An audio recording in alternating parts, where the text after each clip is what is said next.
Welcome to the D-Spot podcast. Dr. Dana McNeil is a licensed marriage and family therapist who specializes in working with couples using the Gottman method.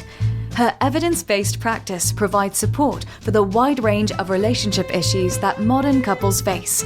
By using her open, affirming, and outside-of-the-box thinking, Dr. Dana is able to approach her work with couples by bringing both insights and tools that reflect the realities of today's complicated relationships. Dr. Dana features guests on her podcast that include a unique array of celebrities, CEOs, influencers, and everyday folks who are all working on navigating new conversations about how society views what goes into a successful relationship. And now, here's your host, Dr. Dana McNeil. Hello, and welcome to the D-Spot podcast. I am Dr. Dana McNeil, and I'm your host for a podcast that is all about relationships and the people in them. Our goal in this show is to change the conversation about going to couples therapy and explore what defines a healthy relationship. Today, I'm excited to be in conversation with two people I adore and love. Margot and Jorge Bigon, because I never say it right. So hello, kids. How are ya? Hey, Doing so well. nice to see you, Dana. So nobody knows how I know you. I used to have the distinct pleasure of being a guide for you in your relationship. And then you moved away from me and you moved to Texas. And I haven't got to catch up with you in so long, but you are definitely an example of a couple that I want people to know that inspire and role model for us about what healthy couples communication looks like. So tell us about you. Who are you two? What are you doing? Yes, where shall we begin? Well, we are a couple of lovebirds who we bumped into each other in 2014, so almost 8 years ago, and have been doing our best to keep our relationship happy and healthy ever since. Yeah, we've had some... So talk about the wedding that you met at. Give us the details, all the yes. beautiful parts. Well, yeah, so we met, it was pretty interesting. I was still living in Mexico. So I went to a friend's wedding and the groom and bride says, okay, we need you to meet this person. So we're going to introduce you guys. We don't know what was going to happen. I already saw her before they introduced me to her. So I was like, oh, this gal looks really cute and I want to meet her. Right. Good call. Exactly. Thank you. So they told us, hey, Margot, Jorge, and we just started talking. We hit it that night. We started dancing. We were just, it was almost love at first sight, but we were like, I don't know. It was a magical, like you could only tell that this was going to be special. It started pretty well. Yeah. You guys had some really magic moments and then suddenly realize you don't live near each other. Yep. Exactly. Definitely. We felt that spark and that attraction and that pull for each other, but definitely had a lot of barriers that we needed to figure out and move past. Yeah, for sure. We hit some roadblocks. So I was still living in Mexico. Margie was still living in San Diego. So we were deciding like, okay, how do we make this work? We were dating long distance for like 8 months. It was rough, right? And we were trying to make it work. What's the key to that? So don't skip over that. How if somebody's listening and one of us is living in another country, not just another county, but another country, how do we keep that alive? How do we keep the romance blooming? Definitely tech is your friend. And I know now in the pandemic, during pandemic world, this, lands a little bit differently, but 8 years ago, I don't think it was as typical or frequent to FaceTime and text and maybe some Skyping every once in a while with questionable connection. Yes. Yes. Oh my God. Yes. Remember Skype days. Oh, for sure. And we did a lot of FaceTime and a lot of phone and a lot of texting because you have to just keep it alive somehow. And I was traveling on the weekends whenever I could escape a little bit to go see her. And those were the moments we had some pockets of, I don't know, every 2 months, every time we had a chance. And it was an investment too, because you need to put effort, money, resources into making it work, which is what we were doing. Does that put pressure on you when you're together to make those moments magical? I mean, is it like, hey, I can just put my sweats on and watch Netflix with you? Or does it every moment have to be like, so here's like a scintillating conversation and I'm romance and it's candlelight because we have so little time together? I think a little bit of both. I think at the beginning of a relationship, there was definitely that just burst of energy, the infatuation where you wanted to do all of the, Hollywood romantic scenes and candlelit dinners. But there was also a time in our relationship when we were still long distance where I remember feeling that shift into something more casual, but yet very intimate. Yeah, I would agree that we did have to make the time that we had special because we just didn't know when it was going to be the next time we're going to see each other in person. So that limited amount of time became you have to make it work and you have to make it special because you don't know when is the next time we're going to see each other. So we definitely took it like seriously. Hey, let's go to places that we like and enjoy it. Do you think that time apart let you work on your friendship so that you did have more of a companionship? I mean, that physical part was there, the chemistry of, oh my God, I'm actually next to you. I can smell your pheromones. But Yes. You had to spend a lot of time investing in your friendship. Absolutely.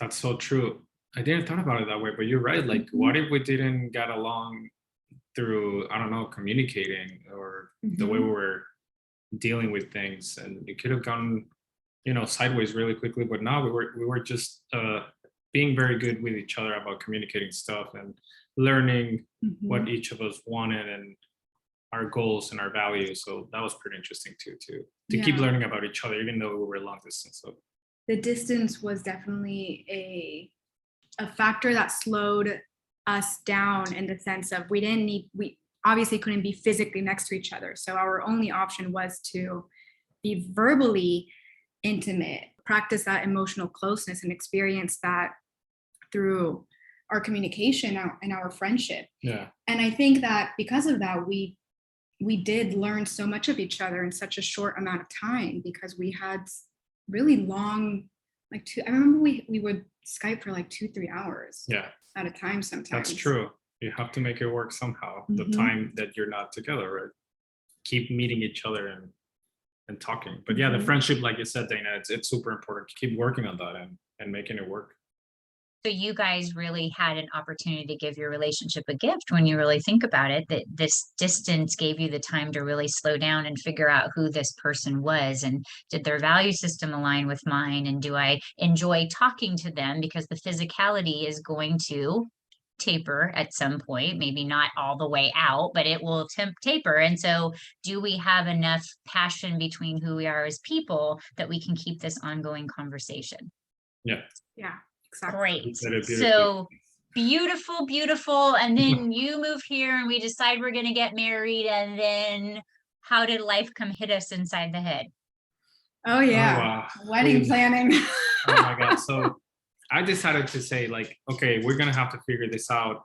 We're not going to it was going to be hard to keep doing long distance. So I said, okay, maybe I do have to move and we'll try it out. So I went there to do my master's and we started living in the same city, even though Margie was still in Anaheim doing her undergrad. So we were close still, but there was a little bit of barrier still. So we always have to deal with distance in many ways. But I think it did make us stronger because we were always so longing to see each other. And it was always a fun date. And we were that anticipation that was building, it made us appreciate our time so much more. And when we finally were able to live together, when we got our first apartment, that was one of the holy grail moments for us. We were we've actually achieved this. Yeah, we couldn't believe it. Several years, the long distance. We also had to figure out immigration stuff. So that's a whole nother story. But being able to live together and figure out what is our culture. But yeah, definitely that made it very emotional the first time we were in our apartment together. After being with so many struggles, we didn't have anything on our apartment. We were just sitting down with a box, eating dinner. But even though that was so, humble and wasn't anything around the apartment, that moment for us, it meant so much because we were finally able to be together without less of the roadblocks and distance. Tell me about adjustments though during that time. So you hadn't physically lived in the same space before. There's stuff that you don't know about each other because you were always in like la la land when you come to visit. Lots of couples have to figure out, oh, I didn't know this about you. Was there anything that you had to adjust to that was like, well, I didn't think I was signing up for that? Oh yeah. I love that question. There's a lot of adjustment for sure. Oh yeah. And it's such a process. And it took us a good chunk of time to fully adjust to living together. Yeah. But everything from like how the temperatures and of how we like to cook our salmon and meats. I like things a little bit more on the rare side. Jorge likes his very burnt. Very cooked. That took us a while to understand at the beginning. You know, little stuff that you don't think about, but they start coming up, and it might be a little disruptive, or you think that you're not going to be able to work with it. But as soon as you know that the only thing that's important is the relationship, you have to keep working through the hard moments, even though, hey, I want the AC a little bit higher, you know, I'm getting hot, or, you know, things like that, because we did have difference in temperatures, how we wanted the house, or how we were cooking. Those differences can be a roadblock, but don't necessarily have to be. It's something that you need to keep working on, and it's not going to be right at the first time. You just trial and error and keep working on it, and having patience for each other as we figure each other out. Like, for example, you are a very outdoorsy person, very energetic, very spontaneous, and I tend to be a little bit more homebodied. You know, I like my routine, I like staying inside, and so that was also a big adjustment to kind of figure out what makes us both happy. I agree. Margie likes planned stuff. I'm more spontaneous. I can go on a road trip the same day. Margie will be like, no, we have to plan this a month ago. So I get it. Our brains function differently, and we also have to adjust to how we plan stuff because we do think differently. Didn't you guys plan when we were seeing each other like a trip to Arizona to the Grand Canyon, and it was like an adventure because it had to be like a planned spontaneity kind of thing? Oh yes, that was a mess. Yes, I love that you remember that. It's a great point. That was one where I wanted to be spontaneous and just like, yeah, let's go and we'll figure it out. And Margie was like, no, but this wasn't planned, and how are we gonna do it? And at the end, we end up having some issues that we didn't went to the hotel that we wanted because we booked it, that it was so long, and we're like, oh, okay, we're not gonna do that. And then we had to decide stuff on the way. And even though it wasn't as like amazing as we would have planned, it still came out right, even though we hit bumps along the road. Yeah, and it was right. That trip was right after our sessions on taking breaks when we get upset. And taking some time and some space to regulate and come back to our baseline so we can actually, you know, talk about stuff and resolve and repair. And so on that trip, we had a really big fight, but we were in the car. And so we couldn't go anywhere. Physically take, you know, separate space, but we were able to kind of find our own groove, even though we were in the car. I think I remember that trip for you guys was a big milestone in like connection or even solidifying your team member, right? Because you had to face these obstacles. There was no distraction. You were in the middle of nowhere, sitting in a car, trying to navigate personalities. First one. And when I got frustrated, handled it with kindness, you handled it with grace and with character. And that really added something to your relationship moving forward. It said to you, hey, we can do this in all kinds of situations, even these ones that are incredibly stressful. Yeah, absolutely. That is so true. Yeah. Okay, so that's beautiful. Unicorns and rainbows. What happens when in-laws get involved? Let's talk about the stuff. Oh, that's a big hot topic. That is a big item issue for sure. But you know what? It's also something that it's again, like those kind of really hard things that you're going to be put on the road that you have to deal with. Yeah. Because you have to know what matters the most to you, which is your relationship, your partner, and the fact that they are their family and they're not going to go away. You just have to learn how to accept it and deal with it, and just know that the thing that is the most important is your partner, and you're not going to lose her because of the family or because of issues that you're having with them. But in-laws can be very complicated in many ways, right? Yeah. But it's a hard thing to navigate. We definitely had issues there. Yeah. I remember feeling this like tug of war, this like internal tug of war where half of me was being pulled towards my parents, and especially during wedding planning. That was a very stressful time. Wedding planning in general is stressful. Yeah. Added some functional dysfunctionalities and things got a little spicier. So I remember feeling just this like torn. I wanted to please my parents and make sure they got to see what they were wishing to see in, you know, one of their daughter's weddings, but also being pulled in your direction of, you know, what does our wedding want to, you know, mean for us? What do we want it to look like, and things like that. And one of the biggest things, Dana, that we learned from you and you helped us move through was the solidarity piece.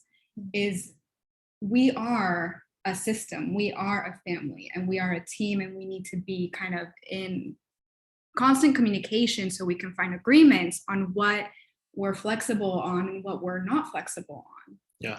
And yeah, that was a big shift too. Yeah, I remember talking about the circle in the center is us, and the circles on the outside is everybody else, right? And even though we're part of those two systems, you have to first see what we want as a family and what we let in come into our values, and then we can maybe hear everybody else, but just know that we can also have agency and decide for ourselves. And you guys really had that to deal with that struggle that all couples have when I have a family. It's like, how do I set boundaries around us as a couple? Because I'm so used to letting my parents enmesh me, and their agenda becomes my agenda. And how do I make peace with, we're our own family now? And how do we set boundaries that don't feel like we're being mean? Yeah, absolutely. That is a hard step. It feels like you're breaking down, and it literally feels like you're pulling away from your family of origin and going into this new family that you're making, and putting your family, your new family, at the top of the list is going to be great, because then you're not going to try to be maneuvered or influenced by the decisions that the family wants for you. But you have to know that this is a new life and a new system and a new experience that you have to decide as a couple, what do you let in and what you don't allow to let into your relationship. Yeah, like being very mindful about what exactly, like you said, comes into our bubble and what we want to leave outside of the bubble. Yeah. So we feel happy and safe in our bubble. I agree. Yeah, you can listen to other people, but you still have to be aware that what you decide first is what matters most. I love that anybody listening right now sees how kind you are to each other and how thoughtful. And I imagine that they are like, these are not the kind of couples that I imagine go to couples therapy. Where did you get these freakazoids? What's going on? Why would they even go to your office? That's only for people getting a divorce. What do you got for them? What are you going to tell them? There is no shame in the couples therapy game, y'all. I think a big misconception is that therapy in general, especially couples therapy, is only necessary when things are quote unquote bad. I think that's a big fat lie. Don't believe it. Couples therapy is for any couple, any relationship that just wants to have a space designated for reflection, for growth, for healing, for mutual understanding, for like planning. Yeah. Which is, Dana, that's what we got with you. Yeah. Well, we have to give a little intel that you were already in the process of cooking yourself to become a therapist at the time. But I think maybe we rubbed off on Jorge because now you both are therapists, which makes me just as happy as I could be. I did a little jig when I got the email that you guys are both therapists now, and you're working with the Gottman method, which is just, for me, you know, obviously I'm a little biased, but I really do think that you are going to affect some important change in the lives of couples, because you guys are a model of what we all want to look like. You are the masters of relationships, right? You're walking the walk, you're living the philosophy, you're doing that thing. And I love to normalize that you don't have to be in distress, that it's not just for when things are going wrong. We don't have tools. As healthy as you guys both were, as kind and successful and wonderful, you still needed some zhuzhing up in your relationship, right? There's why have struggles for years and years and years and then hopefully stumble upon something.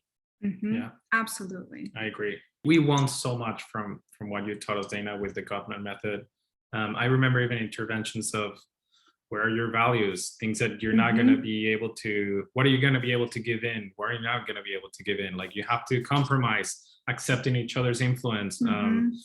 So yeah, learning the skills and methods, the coping skills that you taught us with the Gottman method has been something that we still remind ourselves today, and not a joke. Like I still have those papers, copies that I do resort because I know what we learned was so invaluable. So we're just thankful. So it has helped us so much.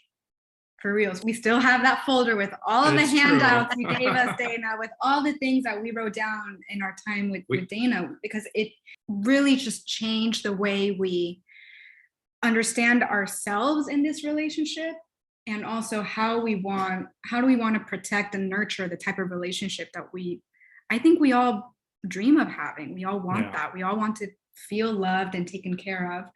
And the more we can talk about it, understand each other, and feel held in that way, the better we can achieve that. For sure. Yeah. You want to be loved the way you want to be loved. And that's something that takes time to understand how your partner wants to be loved. Yeah. Yeah. Right. And how you want your partner to love you. So this is a question I'm asking all of my couples that I have on the podcast. What is your definition of commitment? That's a great question. I know, I'm tricky like that. Ooh, let me think about it for a second. So no matter what the road is going to put in front of you, you're just going to have to push through, figure it out, and understand that if this is what you really want, then nothing's going to stop you. No distance, no immigration issues, nothing, right? If you want this to make it work, or you want it to work, you'll figure it out. And that, I think, is commitment, because you want to get into a relationship there. You're just not fighting because it's not important to you. Like, this is really important to you. That's why you're fighting for it. And it's worth anything that comes along the way. Beautiful. You got something to top him, Margie? I think I agree with you. Just consistently showing up no matter what. So if there's a couple that's going through a hard season right now, or they're separated and they don't know when immigration will possibly ever get them back together, or they're feeling like their families are pulling them apart and it just feels hopeless, what do you have to share with them as somebody that's been on that side of the fence? I would say that you can't give up, because I know right now it's really rough and it's really tough. And you feel maybe you want to give up and you're like, okay, this is probably not for me. But if you are really committed and you think you have a future and there's something that it's really telling you this is worth fighting for, so you can give up.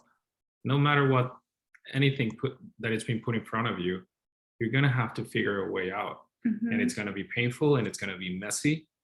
But when you come out on the other hand, on the other side, you're going to see like, well, that was worth it, because now we're stronger, because now we understand what we've been through, and now we value our time together and we value our relationship more. So it's always worth it. That's all I can say. Yeah, I completely agree with that. There's wisdom in every single adversity that you face in life. And so first thing is first, take a deep breath. In that moment of like complete overwhelm, you want to take a moment to slow down, internally, externally, all of it. Take a deep breath, slow down, and look at, zoom out and look at the bigger picture, because sometimes it's really easy to get kind of laser focused and stuck in the moment of everything that's not working. And that happens to me. So what's helpful for me, and if I were in that situation, would be to take a breath, to look at the bigger picture and see what can be solvable, what are our options, and reach out, use your village, no matter who and what that looks like. My hope is that we all have people in our village that can help us out in some way or another. That's beautiful. And I hope that somebody's hearing it that needs to hear it right now. And I am a better person for having got to work with you guys. I'm not only a better therapist, but I'm a better person. And you are so lucky, whoever lives in Texas that gets to work with my little love bugs. How would they find you if somebody was in your world and wanted to come get some sage advice from you? Yes, totally. So I am currently working at a private practice in Houston called Modern Therapy. You can Google us, mymodern.therapy.com, and send us a little internet hello, and we'll get connected. Yes, and I'm currently on my way to become a therapist because I'm on my master's. Yay! Yes, and soon, hopefully, when I get the chance to actually be with clients, I will be very lucky and amazing to have you all, but I'm not ready, but I'm on the way. Yeah. You'll be there. It'll go by in a nanosecond. Just ask your wife over there. She never thought it would end, and she's done. That's So. true. That's true. Yeah. All right, Yeah. sweet peas. This has been delightful. Bye, Simbo, wherever you are back there. Now that you're being quiet, of course, in the middle of this. Thanks, loves. You mean so much to me, and I'm so grateful I got this chance to chat with you. Likewise, yes, Dana, Dana. you mean a lot to us. Yes. And you're an inspiration, and we're thankful to you. If not, I wouldn't have become a therapist. You never know. You inspire me, so thank you. Yes. You're still saying that as you're in grad school. That feels amazing. Yes. Okay, bye. Bye. This has been the D-Spot Podcast with Dr. Dana McNeil. To learn more about Dr. Dana's practice, simply visit us at www.danamcneil.com.